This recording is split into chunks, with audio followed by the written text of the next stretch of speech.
Boa noite, amada Igreja de Jesus Cristo. Vamos abrir a palavra de Deus no na epístola do apóstolo Pedro, no capítulo 1, a partir do versículo 3 até o versículo 12. 1 Pedro, capítulo 1, do versículo 3 ao versículo 12.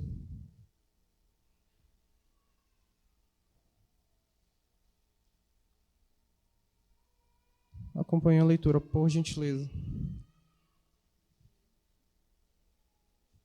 Bendito Deus e Pai de nosso Senhor Jesus Cristo, que, segundo a sua muita misericórdia, nos regenerou para uma viva esperança, mediante a ressurreição de Jesus Cristo dentre os mortos, para uma herança incorruptível, sem mácula, imacessível, reservada nos céus para vós outros, que sois guardado pelo poder de Deus, mediante a fé, para a salvação preparada para revelar-se no último tempo.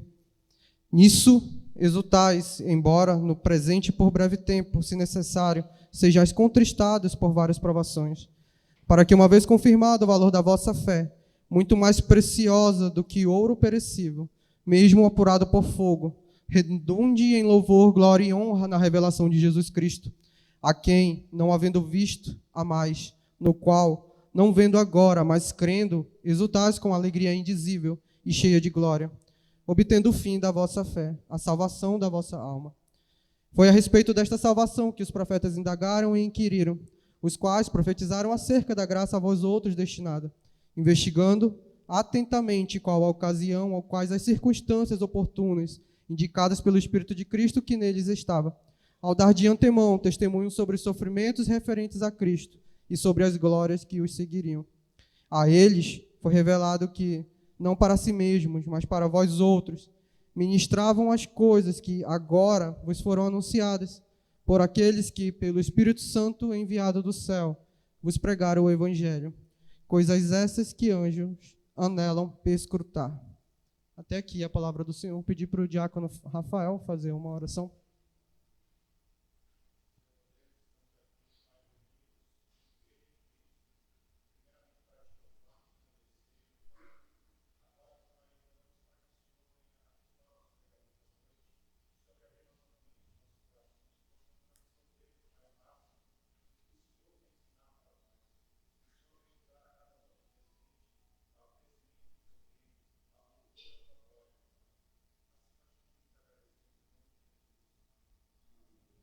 Amém. Meus irmãos, fica claro que essa carta ela foi escrita no momento em que os cristãos eles se achavam em verdadeiro perigo. Os cristãos da carta que Pedro escreveu, eles foram expatriados, ou seja, eles vivem como estrangeiros. E a gente precisa sempre lembrar que todo cristão é estrangeiro nessa terra. E aqui eles estavam espalhados por todo o ponto da Galácia, da Capadócia, da Ásia e da Bitínia. E o que nós sabemos a respeito de que, apesar dessa distância que eles viviam de Roma, os problemas que aconteceram em Roma chegaram até eles naquele período. E, de certa forma, nós vamos entender mais na frente que eles perduram até hoje. E o que estava acontecendo aqui por detrás dessa carta? Qual era o contexto? O que tinha acontecido com esses cristãos? O que aconteceu foi que, em 19 de julho de 64, se instalou o grande incêndio em Roma. E esse incêndio foi um fogo que ardeu durante 3 dias e 3 noites. O fogo continuou, foi dominado, mas novamente ele veio com uma extrema violência. E eles não entendiam por quê, mas o povo romano sabia, eles não tinham dúvidas que quem fez aquele fogo, quem foi o responsável por aquela catástrofe, foi Nero, o imperador. E Nero, ele tinha algumas características que são peculiares, que é importante a gente ressaltar. Por exemplo, Nero, ele tinha uma obsessão em edificar. E é por isso que ele queimou a cidade de Roma, porque ele queria reedificá-la, ele queria reconstruir a cidade. E o que se sabe também sobre Nero nesse período, no dia em que ele começou o grande incêndio, é que ele ficou observando aquele inferno que ele criou na Torre de Mecenas. E ficou encantado com aquele esplendor e o colorido daquelas chamas. Então ele ficou admirado com aquilo, uma mente completamente doente. Só que o que aconteceu? De uma forma muito suspeita, as propriedades de Nero se mantiveram intactas. Então o povo desconfiou, o povo começou a acusar Nero de ter feito o grande incêndio. E Nero, como um bom político, ele precisava de quê? Um bode expiatório. E é nesse sentido que a carta escreve, é dentro desse contexto, porque quem entrou como bode expiatório para a repressão de Nero foram os cristãos. E o cristão, ele é o quê? É um derivado, o cristianismo é um derivado do judaísmo. Então, qual foi o direcionamento, ou qual foi a circunstância em que os cristãos se encontravam? Os cristãos eram considerados fanáticos pelo povo romano. E aí, com a esperança de Nero querer dissipar o rumor que tinha caído sobre ele, como ele teria queimado, ele acabou falsamente transferindo a acusação para os cristãos. E quais foram os rumores que surgiram naquele período para que tivesse uma repressão do império? O primeiro rumor que surgiu foi a respeito da ceia do Senhor. Por quê? Porque era uma prática que ficava dentro da igreja, então era só para pessoas que professavam a fé. E soava estranho aos romanos, porque falávamos a respeito de comer e beber sangue, o sangue de Cristo, comer o seu corpo e beber o seu sangue. Então, quando isso chegou dentro do Império Romano, soou estranho, porque eles acusavam os cristãos de cometer canibalismo. E Nero se aproveitou dessa situação e propagou um falso testemunho a respeito dos cristãos.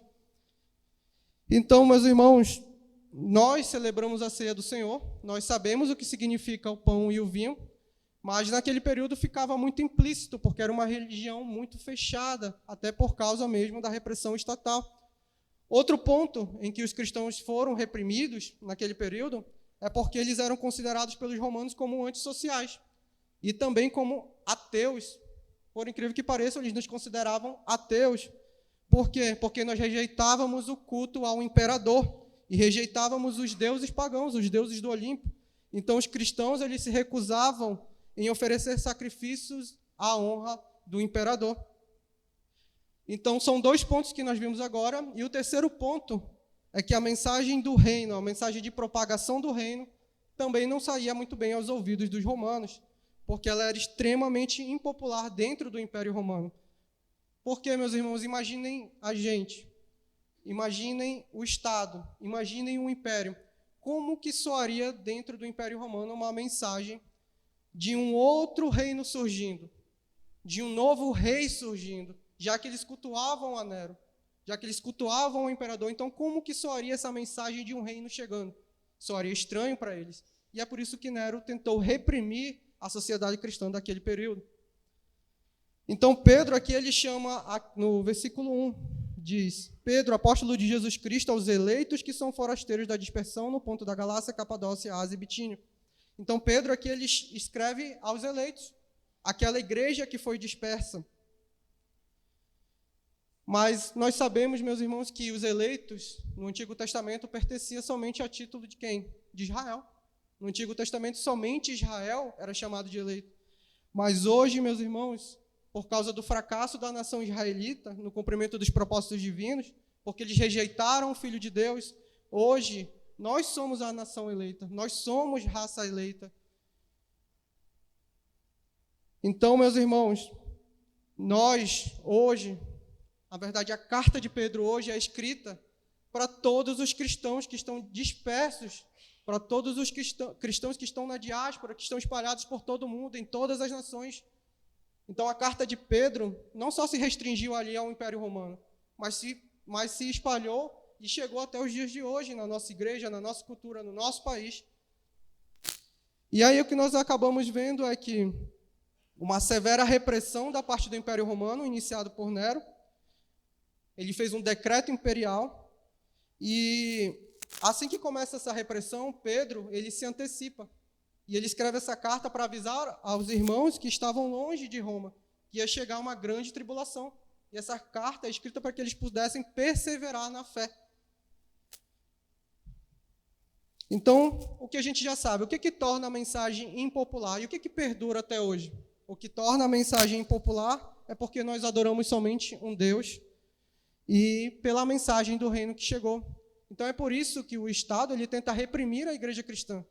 Por quê? Porque ele nunca vai aceitar um outro reino dentro do reino deles.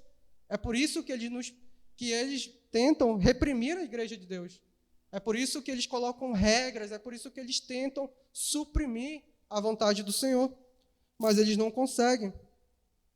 Então, a carta de Pedro foi direcionada a todos os cristãos. É claro que iria atingir aqueles que tinham se convertido do judaísmo para o cristianismo, mas ela é diretamente para os cristãos que vieram de modo gentílico, que eram gentios e se tornaram cristãos.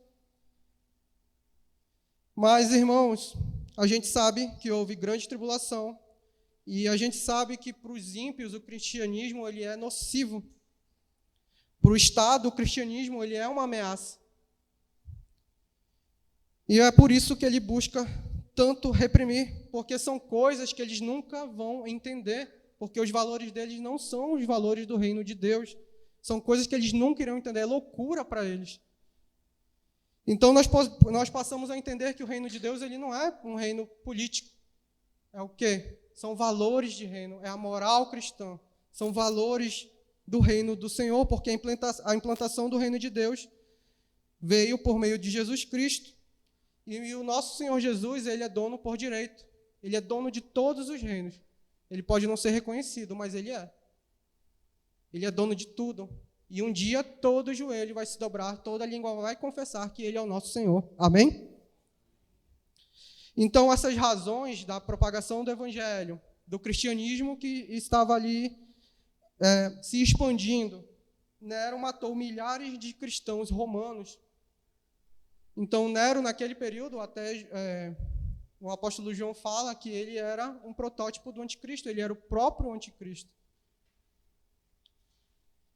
Então, irmãos, como a gente lembra do Antigo Testamento, a gente lembra que, em algumas ocasiões, o povo de Israel ele tinha sido levado para o cativeiro assírio, ele tinha sido levado para o cativeiro babilônico, só que eles foram chamados à diáspora. Se você voltar para o capítulo de Tiago, ele fala aos judeus que estão, as 12 tribos que estão espalhadas na diáspora. Só que agora a verdadeira diáspora não é a nação de Israel, é a igreja cristã que está espalhada por todas as províncias do Império Romano e por toda a terra. Nós somos a igreja de Cristo. Então, numa época, o povo diferente de todos os outros era quem? Os judeus. Eles tinham sido separados. Só que hoje, quem é o povo diferente? Somos nós. Nós somos o povo diferente, nós somos raça eleita, nós fomos eleitos. Então, este povo tem um rei, e é Deus. É Deus, e cuja pátria não é aqui. A pátria não é aqui, nós somos estrangeiros. O que a Bíblia fala? Nós somos peregrinos nesse mundo. Então, isso significa o quê? Que nós passamos nossos dias sobre a terra, mas a nossa cidadania é onde? No céu. A gente passa os nossos dias aqui, mas a nossa cidadania não é aqui. Então, nós já sabemos que nós propagamos esse reino. E nós sabemos também que essas pessoas que propagavam esse reino estavam dispostas a dar suas vidas pelo Evangelho de Jesus Cristo, pelo Messias que veio os libertar. Eles estavam dispostos a sofrer o dano.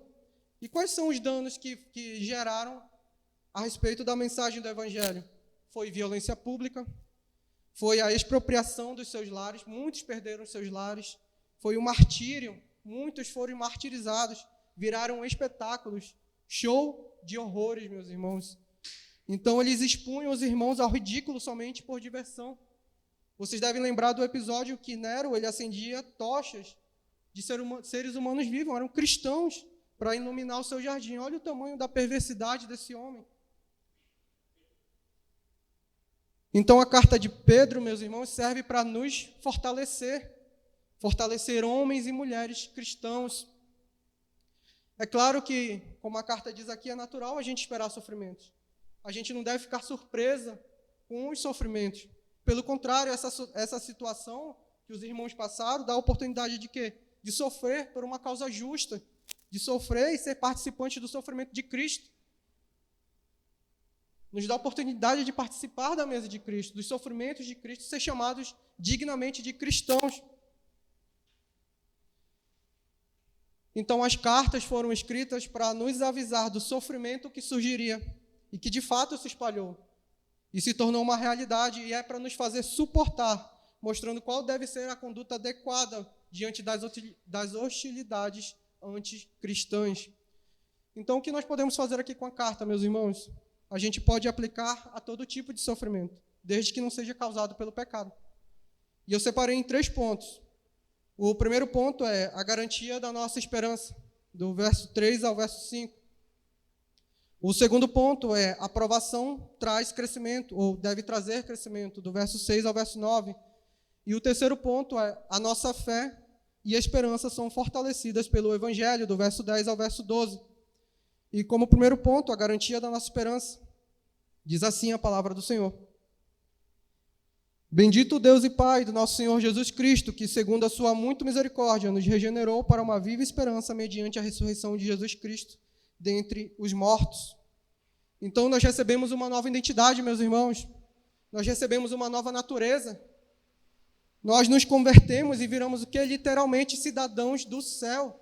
Isso é garantido pelo sangue de Jesus Cristo. Nós nos tornamos novas pessoas. É preciso que o mundo veja isso. Nós recebemos um coração forte, agora um coração que é sustentado pelo Senhor. Não é pelas nossas forças, é pelo Senhor, pelo Espírito de Deus. É Ele que nos fortalece. Por isso, meus irmãos, que nós somos o quê? Intrépidos. Nós somos corajosos. Por isso que nós somos perseverantes, por isso que nós somos constantes, não é pelo nosso poder, é pelo poder de Cristo. Por meio da ressurreição de Jesus, então nós temos uma esperança viva. Por quê? Porque Ele vive. Porque Ele ressuscitou. Então nós temos o quê? Uma confiança e ousadia, porque nós temos um novo nascimento. Então o cristão é o quê? É alguém que renasceu. E nós confiamos em Deus como Pai. Ele é o nosso Pai, nós temos uma confiança infantil nele. Nós confiamos que Ele é justo e verdadeiro. E que Ele sempre vai cuidar dos seus filhos. Então isso significa que quando o homem se converte num seguidor de Cristo, a mudança é tão radical que somente o mundo pode dizer que ele nasceu de novo, porque ele deixou as velhas práticas para trás. E é isso que o mundo deve ver. Novos homens, novas mulheres. E esse novo nascimento, meus irmãos, só é possível através da palavra do Senhor. Só é possível através da palavra do Senhor. Para você renascer de novo, para você virar nova criatura, é somente através da palavra do Senhor. Porque a palavra é criadora em Jesus Cristo. E é ela que opera esse renascer na vida do homem. E quando acontece esse novo nascimento, quando que nós renascemos, o que acontece? O que acontece no homem? Ele deixa de ser cidadão desse mundo, a esse mundo caído, e passa a ser cidadão do céu. Ele eleva o homem acima deste mundo. Ele eleva o homem acima deste espaço e tempo. Porque, meus irmãos, o que a gente vê nesse mundo? Esse mundo está em constante mudança. A gente sabe, mas é um mundo que, apesar das mudanças, está em constante decadência também. Hoje a gente não consegue abrir o YouTube e perceber a decadência do ser humano. Então, acima deste mundo tem o céu, onde nós estaremos junto com Ele no novo céu e na nova terra. Mas neste mundo há pecado e há derrota. E quem conduz, meus irmãos, a um vivo contato com a eternidade e com a vida eterna é o nosso Senhor Jesus Cristo. É Ele que nos fortalece e é pelo poder do Seu Espírito Santo que nós vamos nos manter firmes e perseverantes até o final dos tempos. Amém? E quando nós estamos cheios do Espírito Santo, o que isso implica em nossa vida? Implica, meus irmãos, que nós devemos ser corajosos. Nós não devemos ter medo de falar do reino. Nós não devemos ter medo de falar do Evangelho. Porque nós temos conosco Jesus Cristo. Nós nos identificamos com Ele. Ele se fez carne. E Jesus, meus irmãos, Ele venceu a própria morte. Então, não há nada que possa nos atemorizar. Não há nada que nós possamos temer. Não há nada. Não existe nada. Porque depois daqui, meus irmãos, temos a glória eterna. Então, nós não podemos ter medo. Pelo contrário, devemos ser corajosos. E diz o verso 4 da palavra do Senhor: para uma herança incorruptível, sem mácula, imarcessível, reservada nos céus, para vós outros. Essa herança que o nosso Senhor fala, nós já desfrutamos. É claro que isso aqui está dito em parte, nós já desfrutamos em parte, mas nós temos a garantia pelo sacrifício de Cristo na cruz, mas ainda não de forma plena, claro, mas a promessa já se cumpriu. A justiça dele nos foi imputada, o sangue dele nos lavou, nos comprou. Então nós somos abençoados.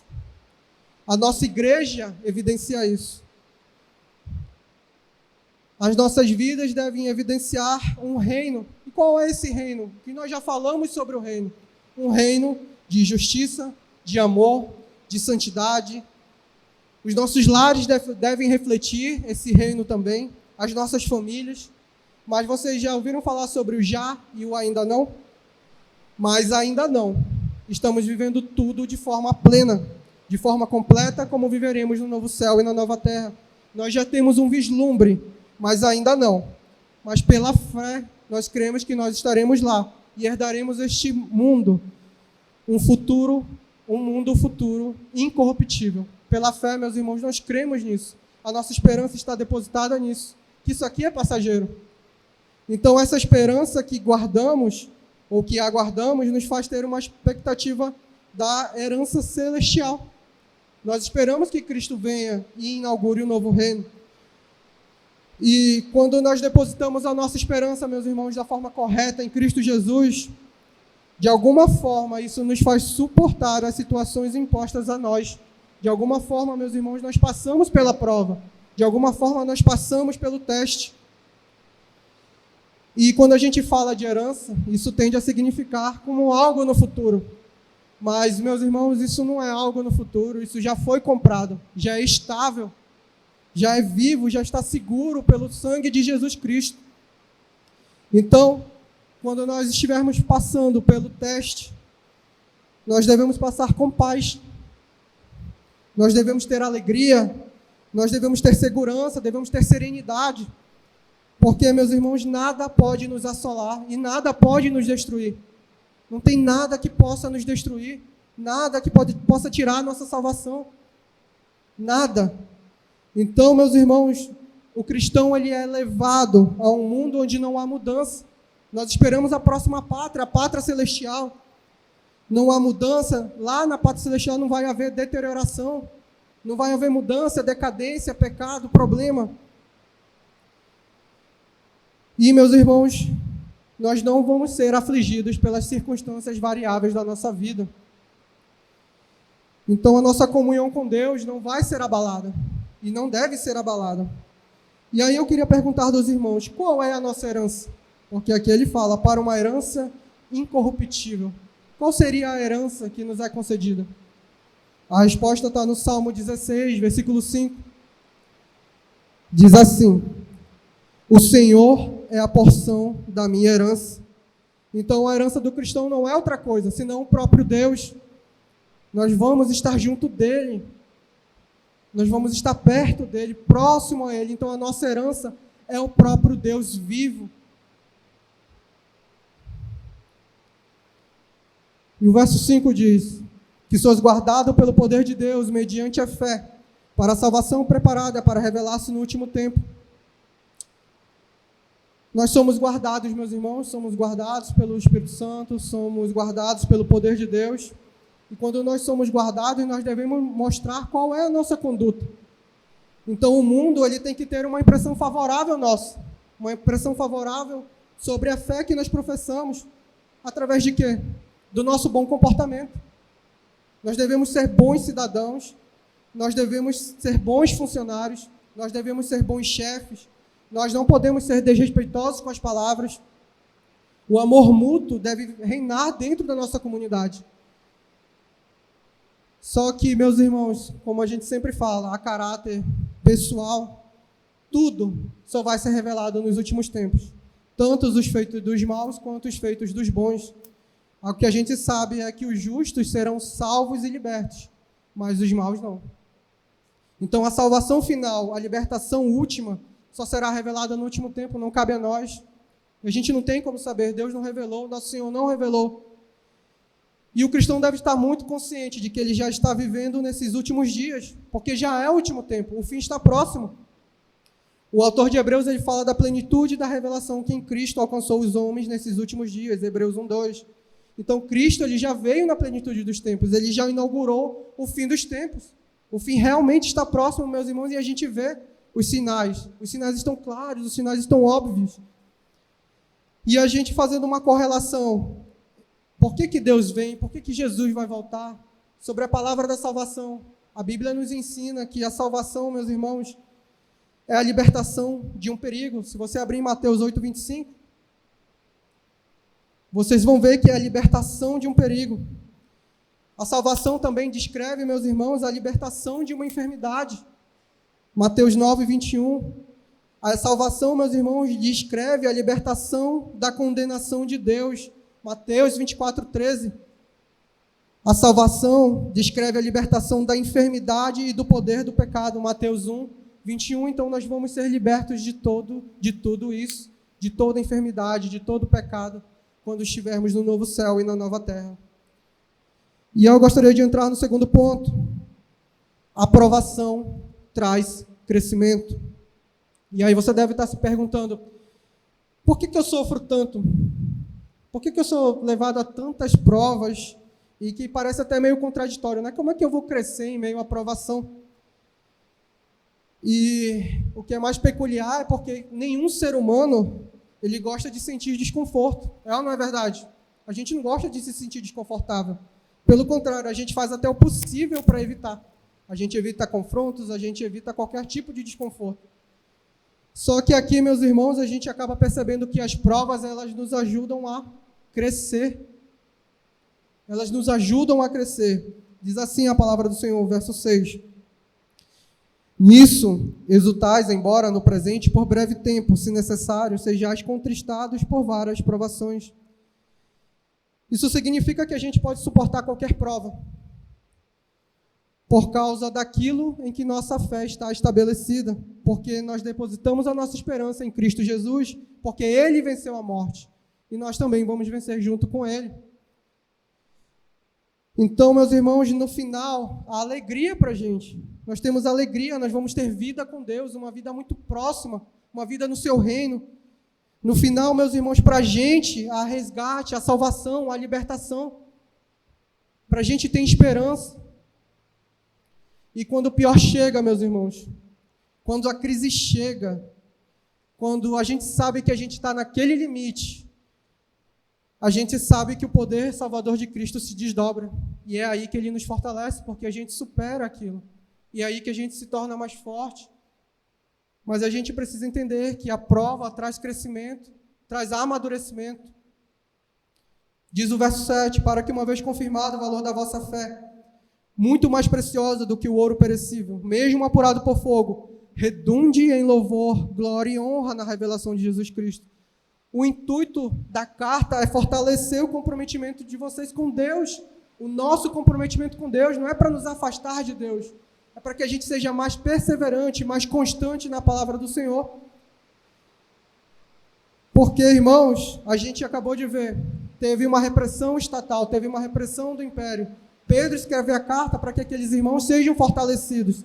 Então nós temos aquela imagem daqueles cristãos sofrendo, ou da igreja, né, sofrendo e sendo testada como um metal precioso. E naquele período, né, no período bíblico, o ouro ele era derretido em uma fornalha. Eu acredito que até hoje também ele seja derretido em uma fornalha. E ele era derretido para que fosse separado as impurezas e que produzisse um metal mais puro, então um ouro mais puro. Então as pessoas aqui, às quais o apóstolo está se dirigindo, elas estão sofrendo múltiplas provas, eles estão sendo testados.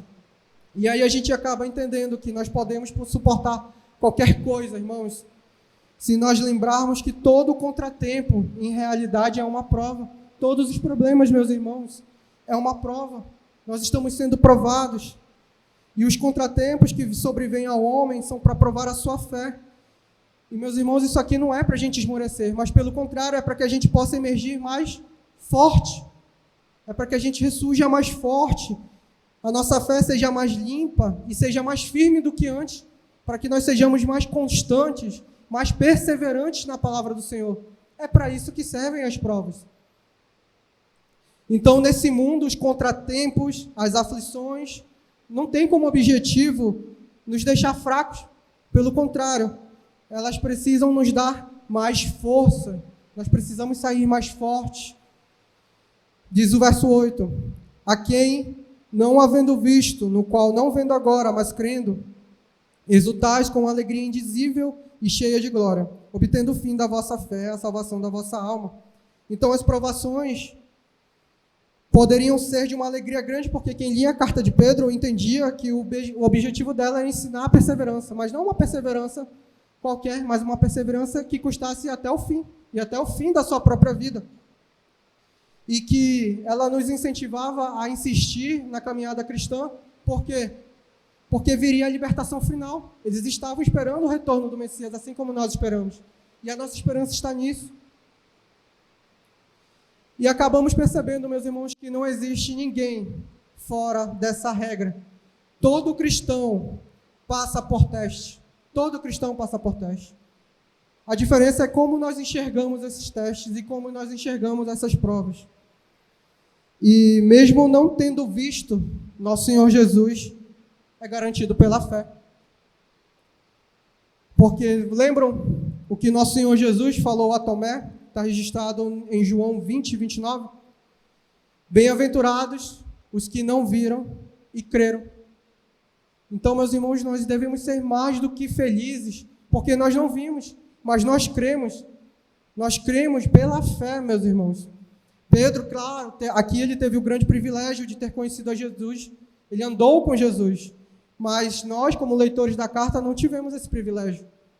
Nós não tivemos essa alegria. Nós nunca conhecemos a Jesus na carne, mas nós o amamos.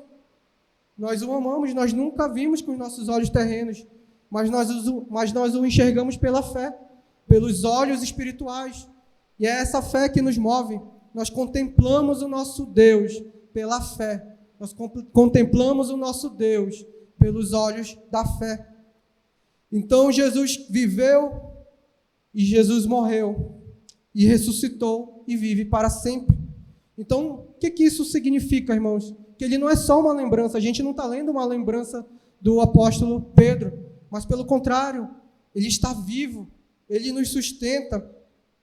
É uma pessoa cuja presença a gente pode experimentar, e a gente experimenta. Lembra aí dos nossos momentos de maiores aflições, a quem nos recorremos? A quem nós nos prostramos? É diante desse Jesus Cristo, de qual estamos falando. E nós entramos no terceiro ponto. A nossa fé e esperança devem ser fortalecidas pelo Evangelho, do versículo 10 ao versículo 12. Foi a respeito desta salvação que os profetas indagaram e inquiriram, os quais profetizaram acerca da graça a vós outros destinada. Verso 11. Investigando atentamente qual a ocasião ou quais as circunstâncias oportunas, indicadas pelo Espírito de Cristo que neles estava, ao dar de antemão testemunho sobre os sofrimentos referentes a Cristo e sobre as glórias que os seguiriam. Então, a gente acaba vendo aqui no final do verso 11, a nossa revelação é pelo Espírito de Cristo, sobre os sofrimentos e sobre as glórias, revelação e glorificação. Isso não é uma coisa que é revelada por qualquer homem, isso é uma coisa que vem do Espírito Santo, que vem diretamente do céu. Então, enquanto aqueles intérpretes judeus, eles acreditavam que a palavra dos profetas do Antigo Testamento era para o período deles, o apóstolo Pedro aqui, ele aponta para Cristo, ele aponta para o futuro, ele fala que o que eles estavam falando do futuro.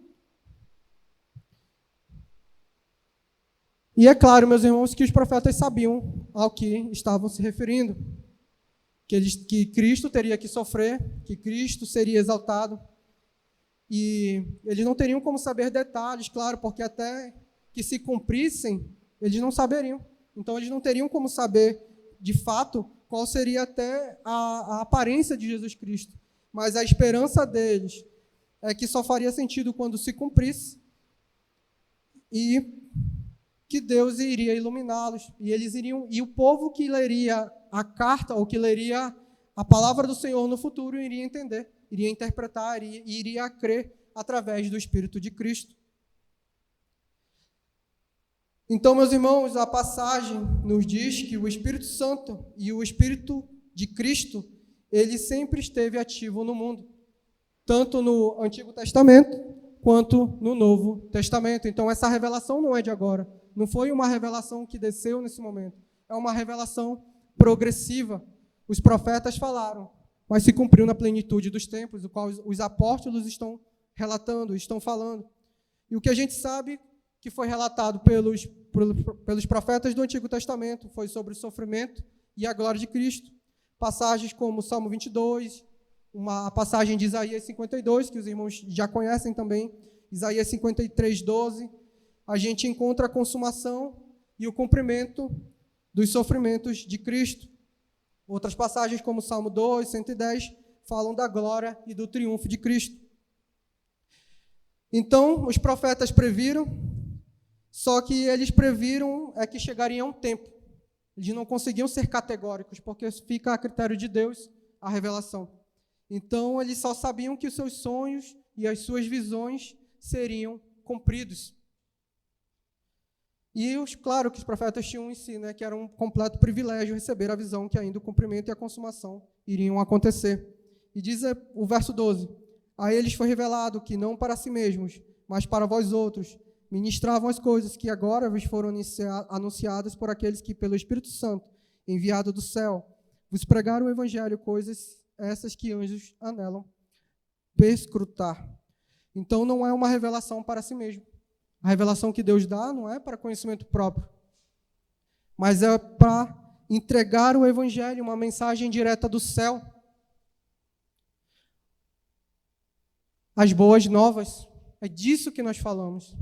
Entregar as boas novas ao povo que está disperso, ao povo que precisa vir à igreja de Cristo. Então, a pregação é o quê, irmãos? É o anúncio da salvação. É entregar o Evangelho das boas novas. E a pregação, como diz aqui a palavra do Senhor, ela se realiza mediante a quê? Através do Espírito Santo. Porque ele é enviado do céu. Então, quando a gente fala aqui de uma mensagem enviada do céu, a gente precisa ser muito claro em relação a isso. Que não é uma mensagem própria.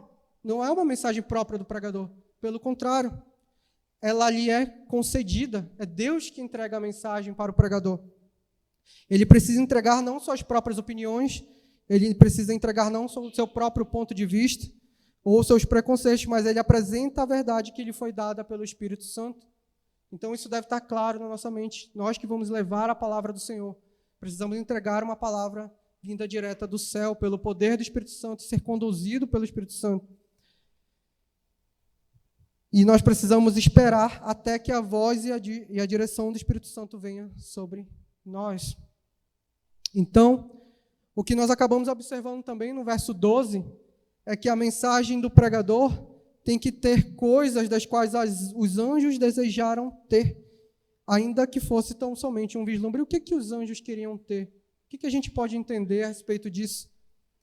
É que a gente não deve tratar só como mais uma pregação, porque anjos desejariam ter coisas que eles apenas têm um vislumbre. Porque nós, irmãos, temos perdão e salvação. Para os anjos caídos, não. Não existe perdão e salvação para eles. Para os anjos celestiais, eles nunca vão experimentar tal prova de amor. A prova de amor foi de que Cristo veio e morreu pelos nossos pecados. Então, eles só têm um vislumbre, mas eles nunca vão experimentar. Então, a salvação de Deus oferece algo tão extraordinário que até os anjos desejam. Então, o pregador, ou o profeta, ele deve sempre entregar aos seus ouvintes uma mensagem de Deus, inspirada pelo poder do Espírito Santo. A gente não pode fugir disso. E o único sentimento que nós devemos fomentar, meus irmãos, como mensageiros das boas novas, é de um encontro de um pecador com um Deus bom, com um Deus perdoador. Esse é o sentimento. Então, por que, meus irmãos, a gente tem que ter cuidado com o que nós pregamos? Por que a gente precisa falar que Deus é bom, que Ele é perdoador? Porque nós vivemos numa cultura, irmãos, que existem pessoas com o coração profundamente partido. Existem pessoas doentes, existem pessoas feridas, e que elas precisam desse evangelho para serem curados. Que eles precisam desse evangelho puro, para que eles sejam restaurados, para que eles sejam recompostos. É por isso que a gente traz uma mensagem de esperança. É por isso que a gente fala das boas novas. Só que, apesar das inseguranças, meus irmãos, em que nós possamos viver, nada pode nos tirar da presença do Senhor. Nada pode arrancar isso. Então, por quê, meus irmãos? Porque essa garantia eterna. foi comprado por sangue eterno.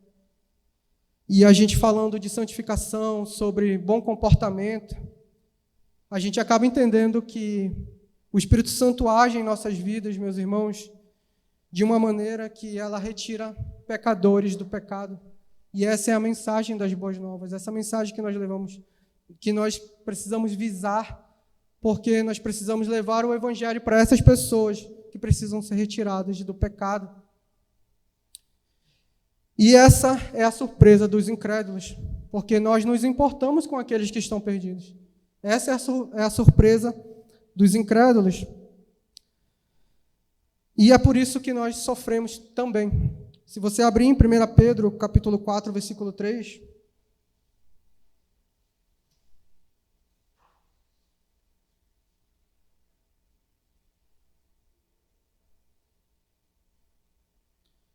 diz assim a palavra do Senhor: porque basta o tempo decorrido para terdes executado a vontade dos gentios, tendo andado em dissoluções, concupiscências, borracheiras, orgias, bebedices e em detestáveis idolatrias.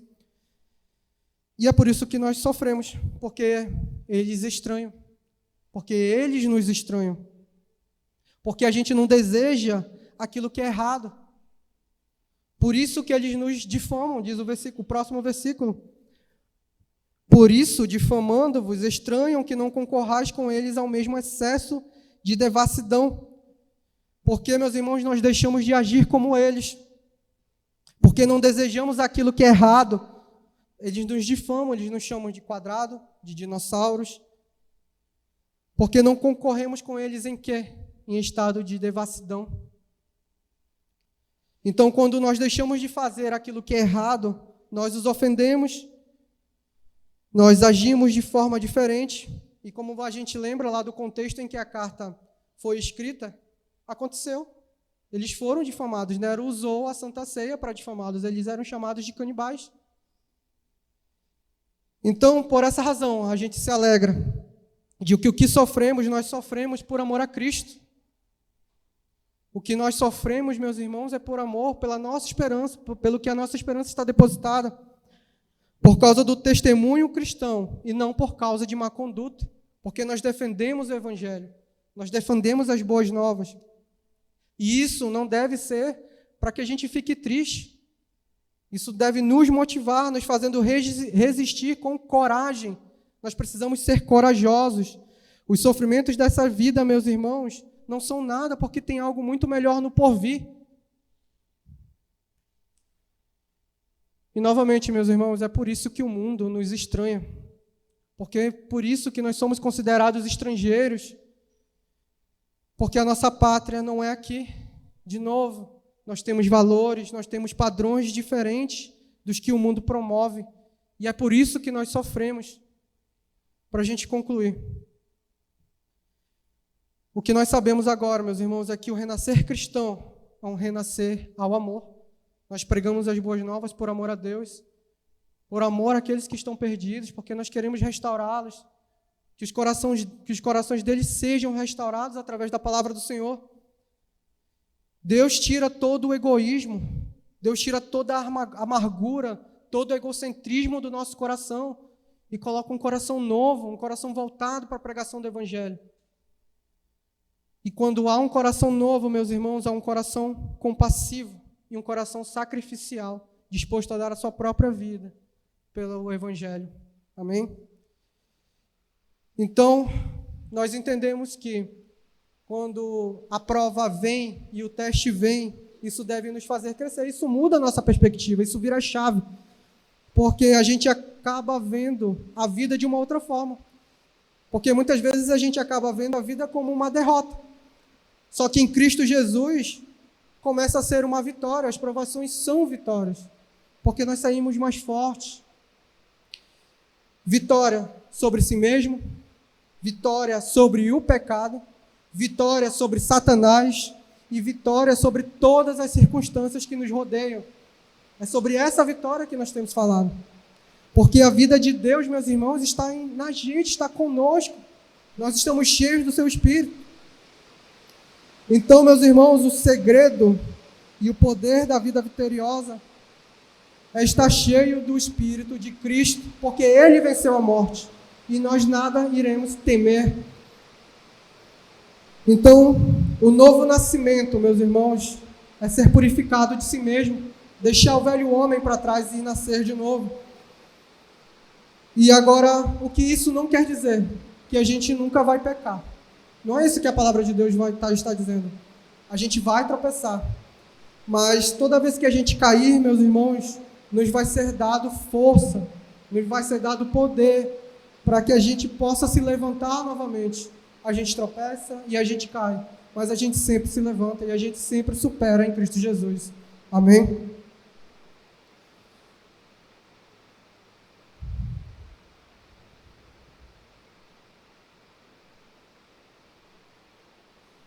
Então, nós já sabemos que o segredo da resistência, meus irmãos, é permanecer com uma fé viva, com uma esperança viva no mundo do porvir. E agora nós sabemos que para resistir a tudo isso, meus irmãos, quando a vida se torna mais dura e quando a fé, meus irmãos, se torna mais difícil, nós podemos resistir devido à grandeza do olhar para onde estamos visando, que é o reino de Deus. E é por isso que nós superamos, porque toda prova é ocasião para a gente se prostrar, para a gente se fortalecer e para a gente purificar a nossa fé. Toda prova é para isso. E para confortar o nosso coração, meus irmãos. Nunca houve um tempo em que nação alguma o Espírito de Cristo não estivesse impulsionando a igreja. A igreja, meus irmãos, o Espírito de Deus faz o homem buscar a Deus. Ela guia o homem, ela o faz encontrar a verdade do Evangelho. Então, meus irmãos, se nós chegamos até aqui hoje, foi pelo poder do Espírito Santo. É Deus que está nos conduzindo. É Deus que está conduzindo o seu povo.